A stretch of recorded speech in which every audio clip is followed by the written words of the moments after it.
नमस्कार। रेडियो रिमझिम से प्रस्तुत है स्थानीय हालचाल। पहले मुख्य हालचाल। गोपालगंज पुलिस की बड़ी कामयाबी। अंतर्राज्यीय गिरोह के 11 अपराधियों को पुलिस ने किया गिरफ्तार। कई लूट कांड की घटनाओं को दे चुके हैं अंजाम। कुशीनगर से पिकनिक मनाकर घर लौट रहे आधा दर्जन से ज्यादा लोग सड़क दुर्घटना में घायल। बैकुंठपुर में मिली अज्ञात महिला के शव की नहीं हो सकी पहचान। पुलिस जांच पड़ताल में जुटी। सड़क दुर्घटना में पिता की मौत, पुत्र गंभीर रूप से घायल। आशा कर्मी की लापरवाही से गर्भ में बच्चे की मौत, प्रसूता की जान बचाई गई। मामला हुआ दर्ज। स्थानीय हालचाल के इस अंक के साथ मैं अनिकेत मिश्र। अब हालचाल विस्तार से। गोपालगंज के पुलिस अधीक्षक आनंद कुमार ने रविवार को प्रेस वार्ता करते हुए बताया कि थावे थाना क्षेत्र के गमंधरी लछवार मोड़ के पास गोपालगंज और थावे थाना की पुलिस ने संयुक्त रूप से अभियान चलाते हुए अपराध की योजना बना रहे 11 अपराध कर्मियों को गिरफ्तार किया है। इनमें से अधिकांश अपराधी पूर्वी चंपारण के बताए जा रहे हैं। इन 11 अपराधियों के पास से पुलिस को 3 आग्नेयास्त्र तथा जिंदा कारतूस भी मिला है और 4 चोरी की मोटरसाइकिल भी पुलिस ने बरामद की है। इन अपराधियों पर कई बड़ी घटनाओं को अंजाम देने का आरोप है। पुलिस इन सभी आरोपियों से पूछताछ करने के बाद इन्हें न्यायिक हिरासत में जेल भेज दी है और इनका आपराधिक इतिहास खंगालने में जुटी हुई है। इन्होंने कई बड़ी घटनाओं को अंजाम देने की बात भी पुलिस से कबूल की है। इनके द्वारा उत्तर प्रदेश और बिहार के कई क्षेत्रों में लूट कांड को अंजाम दिया गया है। ये सभी आरोपी गिरफ्तारी के दिन किसी बड़ी घटना को अंजाम देने के लिए इकट्ठा हुए थे। तभी सदर एसडीपीओ संजीव कुमार के नेतृत्व में पुलिस ने कार्रवाई करते हुए इन सभी आरोपियों को गिरफ्तार कर लिया है। इन आरोपियों में अतुल कुमार पाठक पूर्वी चंपारण का रहने वाला है, तो वहीं अभिषेक तिवारी गोरखपुर का निवासी है और अमरेंद्र कुमार यादव तथा संदीप सिंह बरौली थाना क्षेत्र के रहने वाले हैं। तो अरविंद कुमार साहनी पूर्वी चंपारण का है और कृष्णा पटेल कुशीनगर का रहने वाला है। मंजीत सिंह खानपुर अजमल थावे का निवासी है और मनु कुमार राय धतिवना थावे थाना क्षेत्र का रहने वाला है। वहीं ऋषभ मिश्रा उर्फ हंटर पूर्वी चंपारण का निवासी है।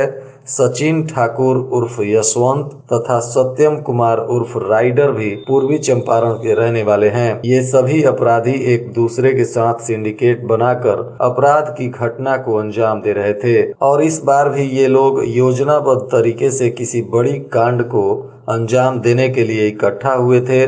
तभी गुप्त सूचना के आधार पर पुलिस ने इन सभी अपराधियों को गिरफ्तार कर लिया। इनकी गिरफ्तारी से पुलिस को बड़ी कामयाबी मिली है और लूट कांड की घटनाओं में पुलिस को कई अहम सुराग मिलने की संभावना है।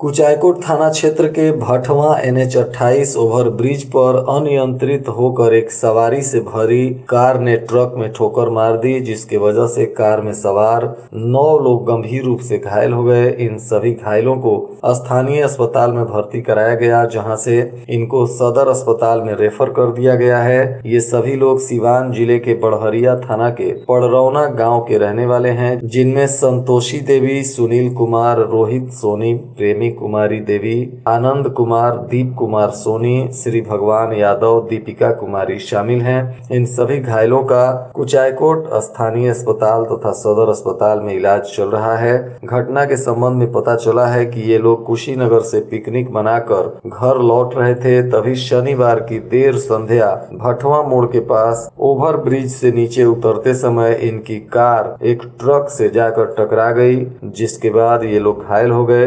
तभी सूचना मिलते ही स्थानीय पुलिस मौके पर पहुंची और सभी घायलों को अस्पताल में भर्ती कराया। बैकुंठपुर थाना क्षेत्र के गम्हारी गांव में एक अज्ञात महिला का शव गन्ने के खेत में शनिवार को मिला था, जिसका एक हाथ भी कटा हुआ था। पुलिस ने शव को कब्जे में लेकर पोस्टमार्टम कराने के बाद आगे की कानूनी प्रक्रिया पूरी की है, परंतु महिला की पहचान अभी नहीं हो सकी है। रविवार को भी पुलिस महिला की पहचान करने में जुटी रही, परंतु खबर मिलने तक महिला की पहचान नहीं हो सकी थी और स्थानीय पुलिस अन्य थानों की पुलिस के साथ संपर्क में जुटी हुई है। वहीं महिला की हत्या कर शव फेंके जाने की बात सामने आ रही है। अभी पूरे क्षेत्र में इस शव के मिलने के बाद सनसनी फैली हुई है।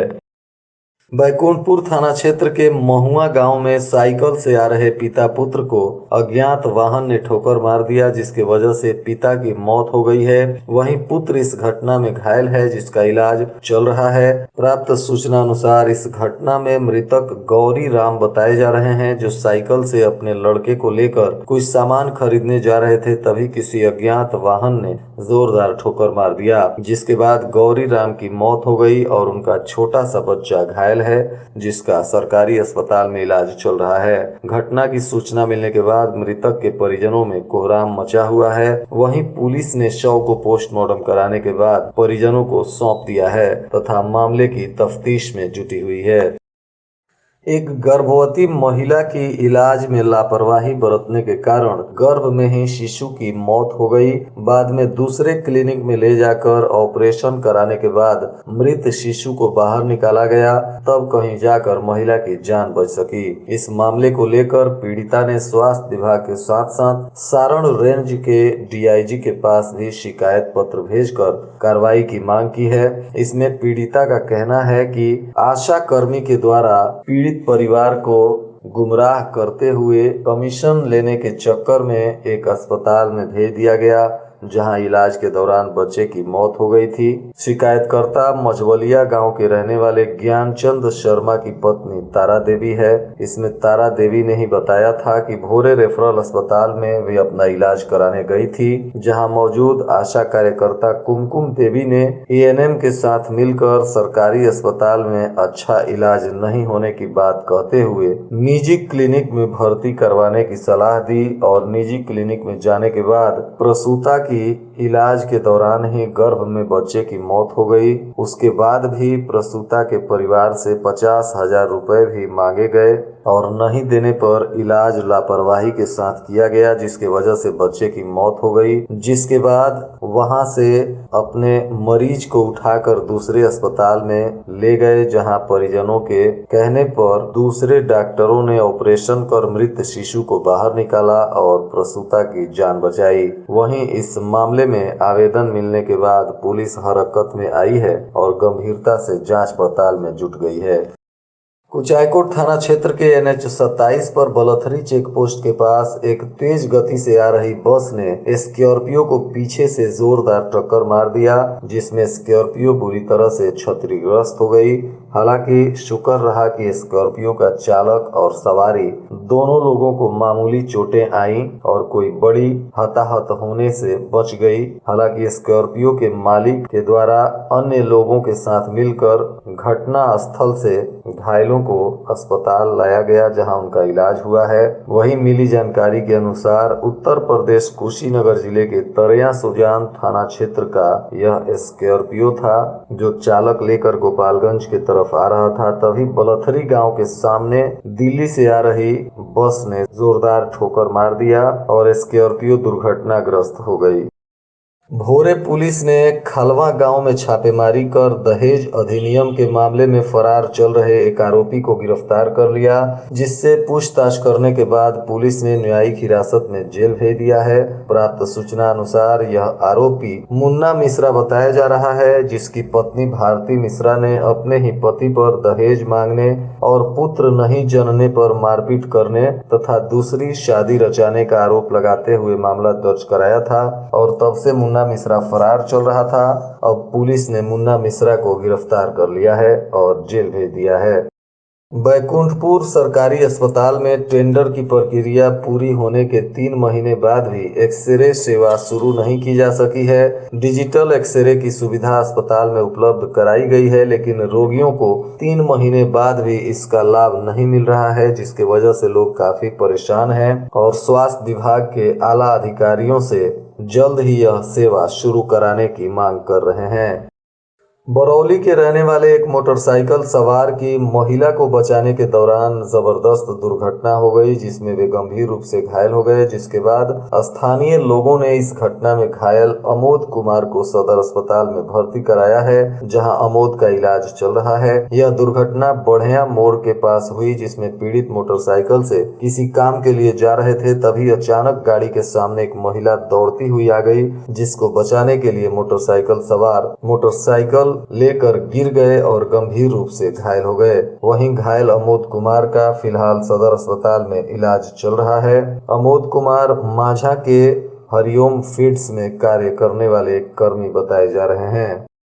कोरोना टीकाकरण के 5वें चरण में अब किशोरों का टीकाकरण सोमवार से शुरू किया जा रहा है, जिसको लेकर स्वास्थ्य विभाग ने तैयारी पूरी कर ली है। इसको लेकर पोर्टल पर ऑनलाइन निबंधन के अलावा टीकाकरण केंद्रों पर भी निबंधन की सुविधा किशोरों को दी जाएगी। इसके तहत जिले में 15 से 18 वर्ष के बीच के बच्चों को यह टीकाकरण किया जाएगा। कोरोना के संक्रमण की तीसरी लहर ओमिक्रॉन से बचाने के लिए यह टीकाकरण शुरू किया जा रहा है, जिसमें सिविल सर्जन डॉक्टर के मिश्रा ने बताया कि 15 से 18 वर्ष के बीच वाले किशोरों को 3 जनवरी से टीकाकरण किया जाएगा।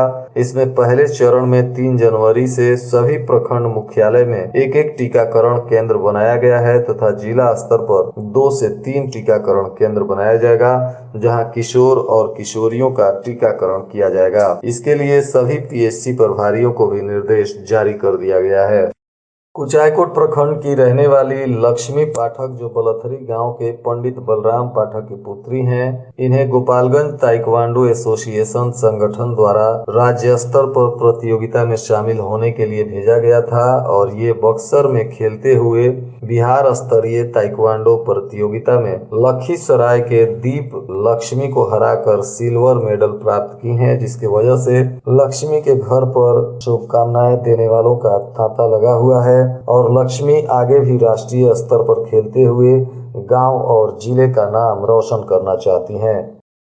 स्वास्थ्य विभाग ने लोगों से अपील किया है कि बदलते मौसम में लोग अपने बच्चों का खास ख्याल रखें, क्योंकि बच्चों में सर्दी, जुकाम, खांसी और वायरल फीवर का समस्या आ सकता है। पीड़ित 250 मरीजों का शिविर लगाकर हथुआ में निःशुल्क जांच भी किया गया। निःशुल्क जांच शिविर का आयोजन श्री चित्रगुप्त सेवा समिति के तत्वाधान में आयोजित हुआ, जिसमें दूर दराज से मरीजों को मीरगंज के शिशु रोग विशेषज्ञ डॉक्टर एस फहद ने स्वास्थ्य जांच कर मुफ्त में दवा भी दिया।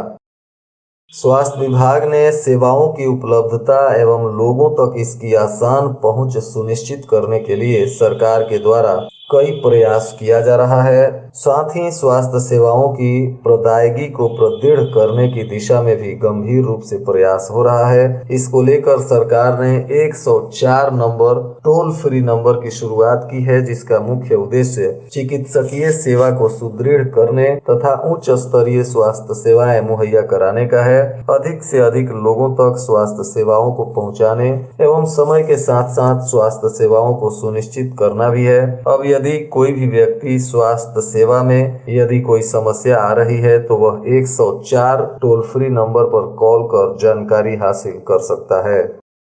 पंचदेवरी प्रखंड के जमुनहा छितौना उच्चतर माध्यमिक विद्यालय में सोमवार को टीकाकरण होने जा रहा है, जिसकी जानकारी देते हुए केयर इंडिया के प्रबंधक अभिनीत कुमार श्रीवास्तव उर्फ झमझम ने कहा कि 15 वर्ष से 18 वर्ष तक के बीच के युवक युवती इस टीकाकरण का लाभ ले सकते हैं और यहां फर्स्ट डोज लगाया जाएगा, जिसके लिए सोमवार को जमुनहा और छितौना उच्चतर माध्यमिक विद्यालय में महाअभियान चलाया जा रहा है। गोपालगंज शहर के राजेंद्र बस स्टैंड के पास शराब के नशे में धुत होकर हंगामा करने वाले 4 लोगों को गोपालगंज पुलिस ने हिरासत में ले लिया है और इनकी जांच पड़ताल की जा रही है। इन सभी आरोपियों पर उत्पाद अधिनियम के तहत मामला भी दर्ज किया गया है। फिलहाल इन सभी आरोपियों की मेडिकल जांच करवाई जा रही है और इन्हें पुलिस हिरासत में रखा गया है। बढ़ते हुए ठंड को देखकर जिलाधिकारी ने 6 जनवरी तक 8 क्लास से नीचे के बच्चों को स्कूल नहीं आने का निर्देश जारी किया है। जिलाधिकारी ने कहा है कि 8वीं क्लास से नीचे के बच्चे 6 जनवरी तक फिलहाल स्कूल नहीं जाएं, क्योंकि ठंड की स्थिति ज़्यादा खतरनाक हो गई है और इतनी ठंड में बच्चों को कोई तकलीफ ना हो, इसके लिए जिला प्रशासन ने यह निर्णय लिया है। और आज के मौसम का तापमान गोपालगंज में न्यूनतम 7 डिग्री सेल्सियस और अधिकतम 17 डिग्री सेल्सियस रहने की संभावना है। अंत में मुख्य हालचाल एक बार फिर। गोपालगंज पुलिस की बड़ी कामयाबी। अंतर्राज्यीय गिरोह के 11 अपराधियों को पुलिस ने किया गिरफ्तार। कई लूट कांड की घटनाओं को दे चुके हैं अंजाम। कुशीनगर से पिकनिक मनाकर घर लौट रहे आधा दर्जन से ज्यादा लोग सड़क दुर्घटना में घायल। बैकुंठपुर में मिली अज्ञात महिला के शव की नहीं हो सकी पहचान, पुलिस जांच पड़ताल में जुटी। सड़क दुर्घटना में पिता की मौत, पुत्र गंभीर रूप से घायल। आशा कर्मी की लापरवाही से गर्भ में बच्चे की मौत, प्रसूता की जान बचाई गई, मामला हुआ दर्ज। इसके साथ ही रेडियो रिमझिम से प्रसारित स्थानीय हालचाल का यह अंक समाप्त हुआ। नमस्कार।